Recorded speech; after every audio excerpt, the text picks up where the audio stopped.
Hello movie lover, कैसे हैं आप सब। तो दोस्तों, आज की मूवी बहुत ही इंटरेस्टिंग होने वाली है।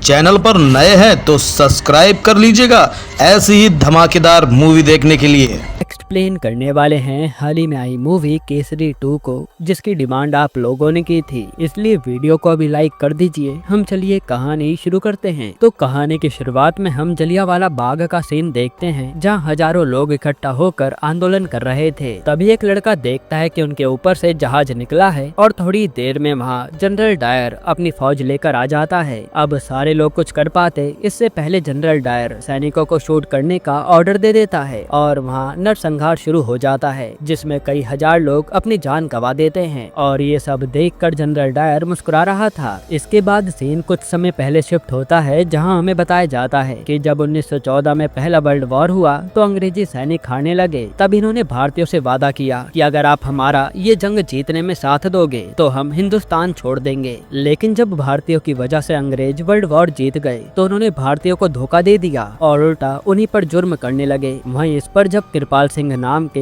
एक आंदोलनकारी, जो कि एक कॉलेज में प्रोफेसर भी थे, उन्होंने आवाज उठाई कि अंग्रेज अपनी बात से पलट गए हैं। तब अंग्रेजों ने उल्टा कृपाल सिंह को फंसाने का सोचा कि क्यों ना उन्हें जेल करवा दिया जाए, जिससे सब चुप हो जाएंगे। तब पंजाब का गवर्नर माइकल और डायर अपने एडवाइजर तीरथ सिंह से मिलता है, जो कि एक भारतीय था, और पूछता है कि इस कृपाल सिंह को जेल कैसे करवा सकते हैं। तब तीरथ सिंह कहता है कि मेरी नजर में एक वकील है, शंकरन नायर, वो आज तक एक भी केस नहीं आ रहा और वो आराम से कृपाल सिंह को जेल करवा देगा। जिसके बाद तीरथ सिंह जाकर मिस्टर नायर को अंग्रेजों की तरफ से हायर करता है और बताता है कृपाल सिंह ने हम पर केस कर रखा है, लेकिन हमें उसी को जेल में डलवाना है, जिस पर नायर मान जाता है। इसके बाद हमें कोर्ट का सीन दिखाते हैं, जहां यही केस चल रहा था। तब नायर ऐसी ऐसी दलीलें जज के सामने रखता है, जिससे सुन सब हैरान हो जाते हैं। वो बताता है कि कुछ समय पहले एक अंग्रेजी सैनिक बम धमाके में मारा गया था और बम बनाना कृपाल सिंह को ही आता है, जो वर्ल्ड वॉर में भी लड़ चुके हैं। यहाँ वो ये प्रूफ कर देता है कि कृपाल सिंह ने ही वो बम बनाकर कुछ लड़कों को दिया था और फिर उन्होंने उस अंग्रेजी सैनिक को बम से उड़ा दिया। इससे कृपाल सिंह को जज कुछ समय के लिए जेल की सजा सुना देते हैं। वहीं जाते जाते कृपाल सिंह नायर से कहता है कि तुम वकील अच्छे हो पर गलत लोगों की तरफ से लड़ रहे हो, जिस पर नायर ज्यादा ध्यान नहीं देता। इसके बाद हम नायर की बीवी को देखते हैं, जहाँ माइकल आकर बताता है कि आपने हमें जीत दिलवाई है, इसलिए हमारे सर आपको सर की उपाधि देना चाहते हैं। जो सुनकर नायर बहुत खुश होता है, क्योंकि इससे सब उसकी इज्जत करेंगे। अब अगले दिन एक तरफ तो नायर को सर की उपाधि दी जा रही थी, वहीं आज ही के दिन जनरल डायर ने जलियांवाला बाग में नरसंहार मचा दिया था और कई हजार लोगों ने अपनी जान गंवा दी थी। हालांकि हम देख पाते हैं कि वहाँ सारे सैनिकों के जाने के बाद सिर्फ एक ही लड़का बचा था, जो इतनी लाशें देखकर बस रोए जा रहा था। अब ये कांड करने के बाद माइकल जनरल डायर को अकेले में मिलने के लिए बुलाता है और उसे डांटने लगता है कि तुमने ये क्या कर दिया। अगर ये बात बाहर आ गई तो सारे भारतीय हमारे विरुद्ध हो जाएंगे और हमें कोई बचा नहीं पाएगा। जिसके बाद माइकल तीरथ से जाकर जलियांवाला बाग की खबर को दबा देने के लिए कहता है और तीरथ कई सारे सैनिक भेजकर हर अखबार को जला देता है, जिसमें जलियांवाला बाग की खबर थी। यानी अब ये बात कभी बाहर नहीं आएगी। इसके बाद तीरथ आकर डायर से बताता है कि आपने जो कांड किया है उसके बाद शमशान में भी लाशें जलाने के लिए जगह कम पड़ गई है, अब क्या करें। जिस पर डायर कहता है कि चुपचाप बची कुची लाशों को नालों में फिकवा दो, कोई सबूत नहीं बचना चाहिए। ये देखकर तीरथ भी हैरान था कि इसे जरा सा भी पछतावा नहीं है।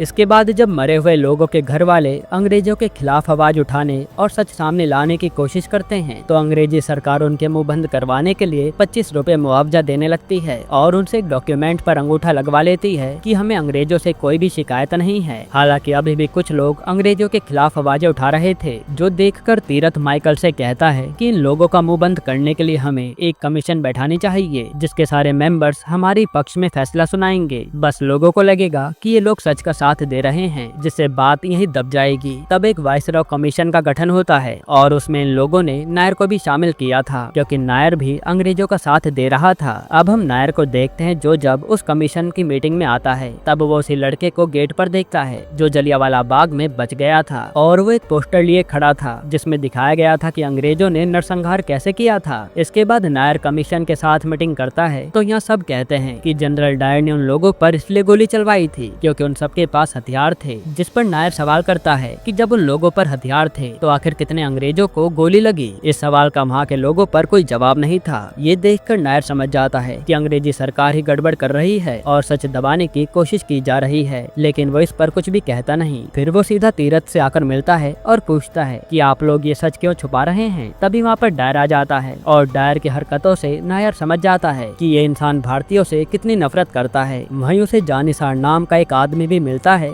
जो पहले सैनिक था, पर डायर के कारण अब वो ठीक से चल भी नहीं सकता। यानी ये बात साफ थी कि ये डायर बहुत खतरनाक आदमी है। फिर वहाँ से जाते समय नायर को वही लड़का दिखता है जो पोस्टर लिए खड़ा था। तब पास के सैनिक से पूछने पर पता चलता है कि इस लड़के के घर वाले उस दिन मारे गए थे। तब से ये लड़का बस न्याय चाहता है, जो सुनकर नायर को बहुत बुरा लगता है। फिर उस रात नायर को नींद नहीं आती और वो बस उसी लड़के के बारे में सोच रहा था। फिर अगले दिन वो सीधा उसी लड़के से मिलने पहुंच जाता है। यहाँ नायर उसे समझाता है कि बेटा तुम आंदोलन छोड़ दो और स्कूल में जाकर पढ़ाई करो, मेरा खुद का स्कूल है, तुम कहो तो एडमिशन करा देता हूँ। लेकिन वो लड़का कहता है कि मैं, मेरी माँ और बहन हम सब आंदोलन करने गए थे, लेकिन वहाँ अंग्रेजों ने बिना वार्निंग दिए मेरे सभी घर वालों को मार दिया। ऐसे में मैं पढ़ लिख कर क्या ही करूँगा। ये अंग्रेज तो ऐसे कभी देश को आजाद नहीं करेंगे। साथ ही वो अपने बनाए पोस्टर भी नायर को दिखाता है कि कैसे उन अंग्रेजों ने हमारे लोगों को मारा है, और ये देखकर नायर की भी रूह कांप जाती है। अब रात को सारे कमीशन के लोग पार्टी कर रहे होते हैं, पर वहाँ नायर का जरा भी मन नहीं लग रहा था। फिर जब वो वॉशरूम जाता है तो उसे अंदर जाने ही नहीं दिया जाता और वहाँ बोर्ड पर लिखा था dogs and Indians are not allowed. ये देखकर नायर को काफी बुरा लगता है, पर वो चाहकर भी कुछ नहीं कर सकता था। अब अगले दिन कमीशन के डिसीजन का समय था, जहाँ सारे अंग्रेज तो डायर को नॉट गिल्टी मानते हैं कि उसने कुछ भी गलत नहीं किया। वहीं नायर डायर को गिल्टी बताता है। हालांकि डायर के लिए नॉट गिल्टी के वोट ज्यादा थे, इसलिए डायर के ऊपर से कार्रवाई हटा दी जाती है और ये देखकर नायर को बहुत गुस्सा आता है। तभी तीरथ उसे कहता है कि ये अंग्रेजों से पंगा मत लो वरना मुसीबत में पड़ जाओगे, जो सुनकर नायर भी चुप हो जाता है। अब अगले दिन नायर को एक खबर मिलती है और वो जब उसी लड़के के घर जाता है तो पता चलता है कि लड़के ने अपनी नस काट कर अपनी जान दे दी। ये देखकर नायर का दिल टूट जाता है और उसे वहीं खड़ी एक लड़की दिलप्रीत नोटिस करती है। फिर जब नायर ये शहर छोड़कर अपने शहर जा रहा था, तभी दिलप्रीत उसके पास आकर कहती है कि आप मेरी इंस्पिरेशन थे और मुझे आपके जैसा ही वकील बनना था, पर आप भी अंग्रेजी सत्ता के आगे झुक गए। इस तरह से दिलप्रीत नायर को खूब सुनाती है। अब नायर कहता है कि मैं अकेला इन अंग्रेजों के खिलाफ कुछ भी नहीं कर सकता, इसलिए अच्छा यही होगा जो चल रहा है चलने दो। फिर वो जाकर अपनी बीवी के साथ ट्रेन में बैठ जाता है। इसके बाद हमें 2 दिन बाद का सीन दिखाते हैं, जहाँ दिलप्रीत सीधा डायर के खिलाफ कोर्ट में केस कर देती है। और जब ये बात माइकल को पता चलती है तो वो काफी घबरा जाता है, क्योंकि ऐसे में ये बात सारे भारतीयों को पता चल जाएगी और वो लोग बगावत पर उतर आएंगे। इसलिए माइकल तीरथ से कहता है कि हमें कैसे भी करके इस केस को पहली हियरिंग में ही खत्म करना होगा। पर यहाँ प्रॉब्लम थी जज मैकार्डे की, जिसे हिंदुस्तानियों से सिंपैथी थी, इसलिए उसके सामने कोई धोखाधड़ी भी नहीं कर सकते और इन्हें सही तरीके से केस को जीतना होगा। अब हमें सीधा कोर्ट का सीन दिखाया जाता है, जहाँ डायर को लग रहा था कि दिलप्रीत छोटी सी वकील है जो मेरे वकील के सामने टिक नहीं पाएगी, लेकिन जज के सामने दिलप्रीत आते ही अनाउंस करती है कि मेरी जगह ये केस मिस्टर नायर लड़ेंगे, जो सुनकर सबके होश उड़ जाते हैं। फिर हमें फ्लैशबैक का सीन दिखाते हैं, जहाँ नायर ने ट्रेन में सोच लिया था कि उसे डायर को सजा दिलवानी ही है, इसलिए वो सीधा वहाँ से जलियांवाला बाग जाता है और दिलप्रीत से कहता है कि अब हम मिलकर अंग्रेजी सत्ता को उखाड़ेंगे और उस डायर के खिलाफ केस तुम फाइल करोगी, क्योंकि अगर मेरा नाम सामने आया तो वो लोग हमें ठीक से सबूत इकट्ठे करने नहीं देंगे। जिसके बाद दिलप्रीत ऐसा ही करती है और फिर ये दोनों मिलकर डायर और अंग्रेजी सत्ता के खिलाफ सबूत इकट्ठे करते हैं। अब सीन प्रेजेंट में आता है और नायर जज से कहता है कि डायर ने सबसे कहा था कि 13 अप्रैल को कर्फ्यू वाले दिन जलियांवाला बाग में लोग दंगे कर रहे थे, इसलिए उन्हें सब पर गोलियां चलानी पड़ी। लेकिन अगर सच में लोग दंगे कर रहे होते तो वहाँ की पुलिस ने उन्हें शांति से जाने क्यों दिया। जिस पर वहाँ के तहसीलदार करतार सिंह को कटघरे में बुलाया जाता है और करतार सिंह जज से कहता है कि मैंने देखा था कि वो लोग दंगे कर रहे थे, इसलिए मेरी हिम्मत नहीं हुई उन्हें कुछ भी कहने की, पर मैंने जनरल डायर से उन पर एक्शन लेने को कहा था। इस पर नायर करतार से पूछता है कि एक थाने से अगर हेल्प मंगानी हो तो ये प्रोसेस तो काफी लंबा होता है ना, और जनरल डायर तो एक आर्मी ऑफिसर हैं, तो आपने डायरेक्ट उनसे हेल्प कैसे मांग ली, बल्कि आपको तो दूसरी कोतवाली से हेल्प मांगनी चाहिए थी। जो सुनकर करतार के होश उड़ जाते हैं, क्योंकि इसका उसके पास कोई जवाब नहीं था। और यहाँ नायर एक और बात प्रूफ करता है कि ये सब डायर की साजिश थी।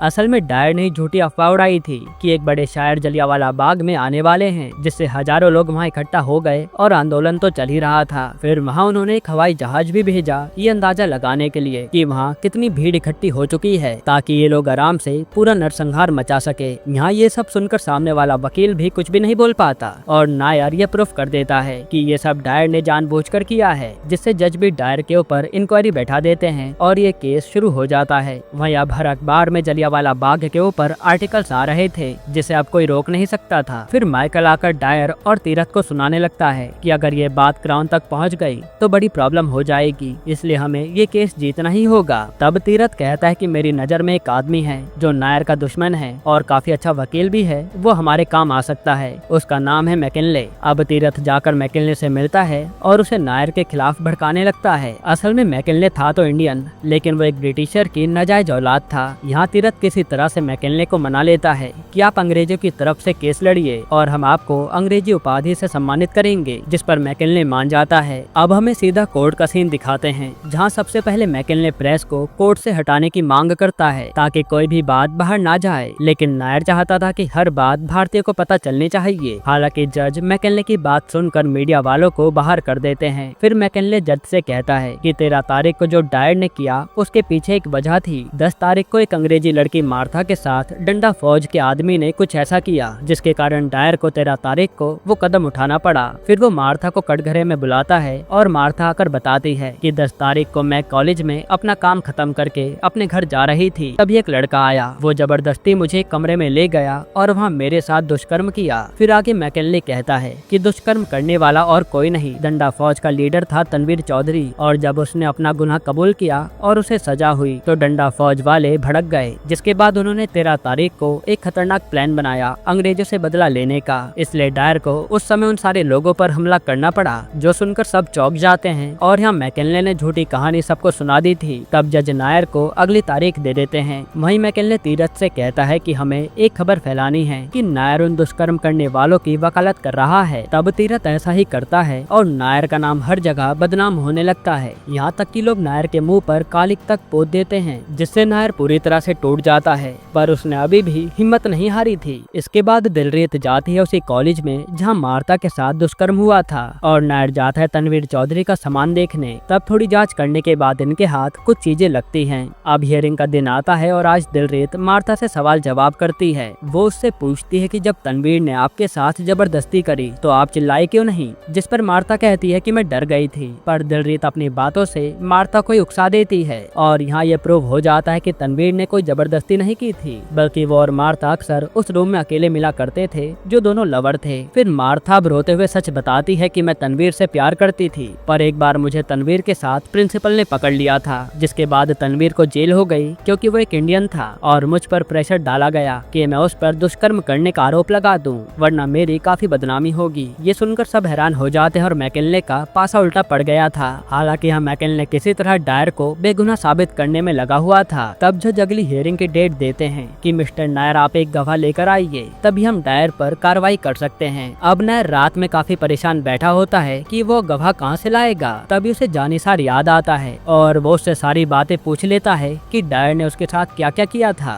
वहीं जानिसार बताता है कि हमारी मदद एक ऑफिसर और कर सकता है, डायर का साथी, जो नहीं चाहता था कि डायर किसी भी इंसान को मारे, पर वो डायर को रोक नहीं पाया। अब अगली हियरिंग का दिन आता है और नायर डायर को कटघरे में बुलाता है। नायर पूछता है कि आपने जलियांवाला बाग में खड़े लोगों को पहली वार्निंग कैसे दी, जिस पर डायर कहता है कि मैंने कोई वार्निंग नहीं दी, वो लोग हम पर हमला करने वाले थे, इसलिए मुझे एक्शन लेना पड़ा। लेकिन नायर कहता कि वहाँ तो 8 साल के बच्चे भी थे, वो कैसे हमला कर सकते थे। इसके बाद नायर जानिसार की कहानी जज को बताता है कि जानिसार एक इंडियन है जो बस एक बार 15 मिनट लेट हुआ तो डायर ने उसे अपने लोहे के जूतों से मारा था, इसलिए वो आज तक ठीक से चल नहीं पाता। इसके बाद नायर डायर की मेडिकल रिपोर्ट निकालता है जिसमें लिखा था कि डायर का गुस्सा कभी भी बढ़ सकता है। असल में ये रिपोर्ट डायर के साथ ही नहीं दी थी। फिर नायर बताता है कि डायर बचपन से ही इंडियन से नफरत करता था और जब उसके हाथ में पावर आई तो वो इंडियन को कुचलने लगा और जलियांवाला बाग कांड भी उसकी नफरत का ही नतीजा है। जो सुनकर डायर नायर के कॉलर पकड़ लेता है और जज आज की सुनवाई आगे बढ़ा देते हैं। फिर रात में मैकिनले डायर और तीरथ से कहता है कि अब हम नायर को ऐसे नहीं रोक सकते, हमें उसे किसी तरह फंसाना होगा।